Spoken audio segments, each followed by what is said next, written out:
What is the ideal retirement age? Asked the New York Times. Just more gibberish from our esteemed academia. Folks, academia is such a scam. I just talked to a guy today. Let's just put it this way. He was familiar with a controller of a pretty large Northeastern university that was paying $4 for every $1 you put into your 403B plan. The professors at this prestigious, very expensive university, a lot of them did not contribute anything to their 403B plan because they didn't have the money. He's like, those professors are idiots. I said, yeah, and they're making bank off the tuition. People think they're getting good quality education, but yet if they don't recognize putting $1 in and getting $4 back is a win. If you can't afford that, then you really shouldn't be teaching kids. Anyway, so here's from the New York Times. This Dateline a couple of weeks ago. I can't remember. I've had it in my thing for a long time now. Oh man, April. Jeez. What is the ideal retirement age for your health? Oh, this is so stupid. Average life expectancy has risen by 16 years since the national retirement age was set at 65. We asked health experts when they think people should stop working now. All right, so what's the problem with that average life expectancy?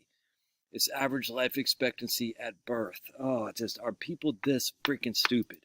Average life expectancy at birth is different than average life expectancy at 40 or average life expectancy at 65. Do you not know the story of Enoch Semmelweis? Why do we have child mortalities? Because they were polluting babies with, they're delivering a baby with their bare hands, and they're going to another woman delivering the baby with their bare hands without washing their hands, going over here and over and here and here. And people are doing it all the time because the doctors, the science of the day said, no, we don't need to wash our hands. Now, what are we talking about? Ugh. So when they stopped doing that, child mortality immediately went way down. So life expectancy went way up. But if you survived child infancy, your life expectancy wasn't that much lower than what it is today. We're dealing with not the New York Times, just not the brightest bulbs here. Who is this chick? Dana Smith. Let's see what Dana's about here. Dane. What's that song by Dana Dane? Let me find that song. Dana Dane. Cinderfella Dana Dane. Remember Cinderfella? I lived in my house with my mean stepdad. Because he did an English accent. Pretty funny. Yeah, that's when rap hip-hop was good. What it is now, not good. All right, let's see what's up with little Dana Dane Smith here. What's this lady about? Reporter for the Wealth section of the New York Times. She's written about everything from the psychedelic therapy to the exercise trends to COVID-19. Okay. All right, there we go. So there's Dana Dane Smith. All right. So we talked about what happened in Germany where they proposed a national retirement age of 65, even though he said it at 70, I suppose, even though average life expectancy back then was 40 years. Let's see, it became the model for us. FDR modeled that on 65, even though less than 60% of American adults live that long. Well, yeah, probably because your stupid wars, first and foremost. Let's not go to war, and American adults will live longer. So again, at least she's recognizing that less than 60% of American adults live that long. All right, well, that's still over half American adults. So you take away your wars, right, and then you have cleanliness. You have clean water supply, and then all of a sudden hygiene, and people start living longer. Shocking. I got a mosquito bug. I tell you, they love me, these guys. All right. The national retirement age in the U.S. has origins in a bit of political smoke and mirrors. Okay. Right now, though, many more people live long enough to have access to a national retirement fund. The average life expectancy in the United States is 76. Again, that's average life expectancy at birth, which has gone down from 78. In European countries, it's higher still because they don't take all the GMO stuff that we do. From an economic standpoint, later retirement age perhaps benefits everyone's bottom line. Putting finances aside, though, what is the mental and physical implications of raising a national retirement age? All right. So we got Gal Wetstein, a senior researcher at the Center for Retirement Research at Boston College. Here we go. Gal found that Americans who are healthy at age 50 can expect to have 23 more years. How did I get you? 23 more years free of disability, plus about 8 living with disability. You notice how they don't describe what living with a disability is? What are you doing, Pablo? You gonna jump in the pool? Oh, he's licking the pool water. That's salt water, baby. So 8 years of living with a disability.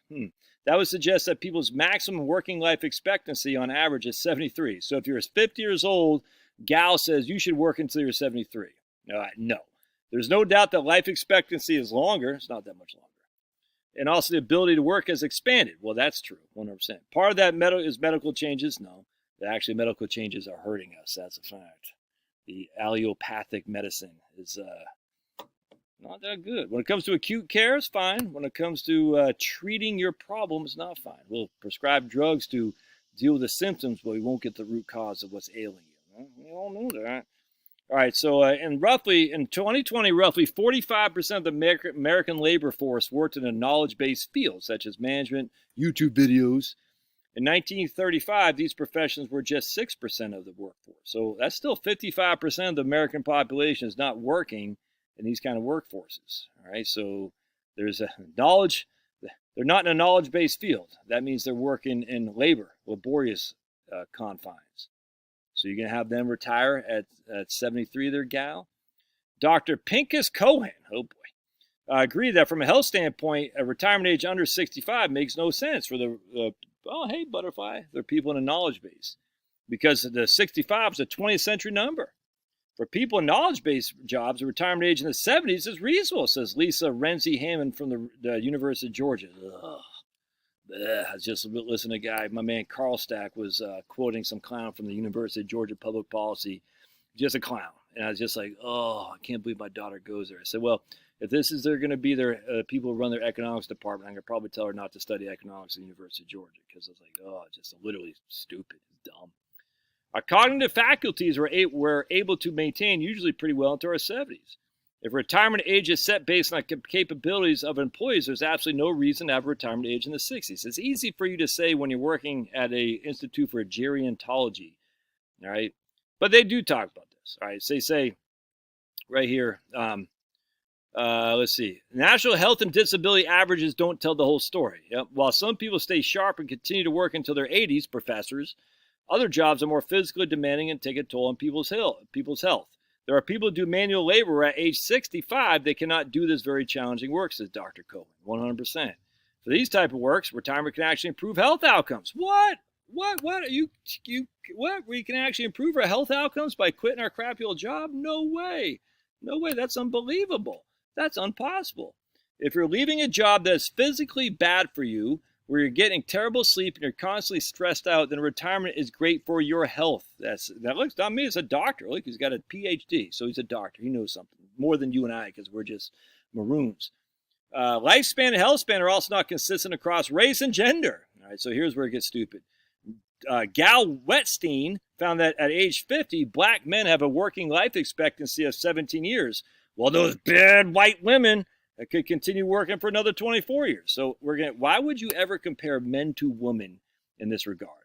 Why would you compare black men to white women other than to be a racist fool? All right, this is stupid. What you do is you compare black men to black women, white men to white women. That's what you do. Why? Because men have more dangerous, more riskier jobs, more physically laborious jobs. That's a fact. So to compare white women to black men is creating racial stupidity for sure. You compare black men to black women, white women to white men. And that's what you do, because if you're going to do it based on racial composition, then you have to compare apples to apples.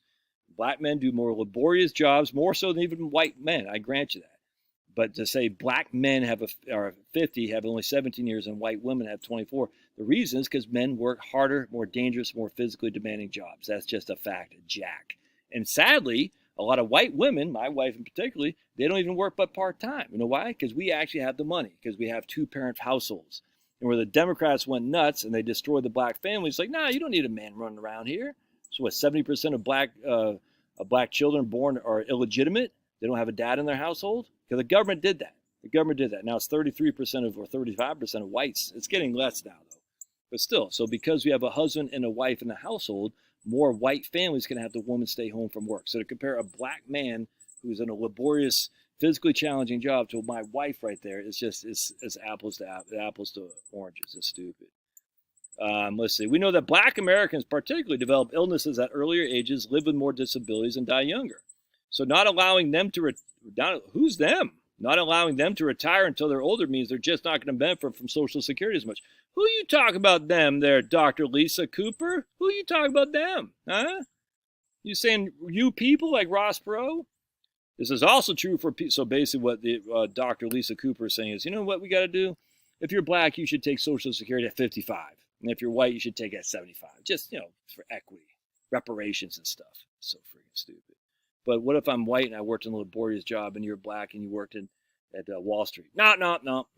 You got to pay reparations. But what if I don't have any money? No. You're white. You got to pay reparations. But what if that black guy got inheritance from his dad? No. He needs reparations from you. Okay. Look, I've for a little bit I was on the train that said reparations seemed like it could be a good thing. And then I recognized that the people advocating reparations, the one guy who kind of was kind of got me thinking about it, I recognized he just cared about politics.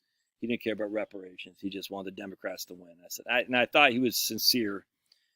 Said, I actually understand, the ADOS, the Americans of Descendants of Slaves, American descendants of slaves. But I said, at the end of the day, if it's just all political, or it's just Joe Biden versus Donald Trump, then it's fake. And I recognize that, okay, so this whole reparations movement is fake, by and large. Just based on that one guy? Well, based on how many blacks still vote for Sniffy Joe as opposed to Trump.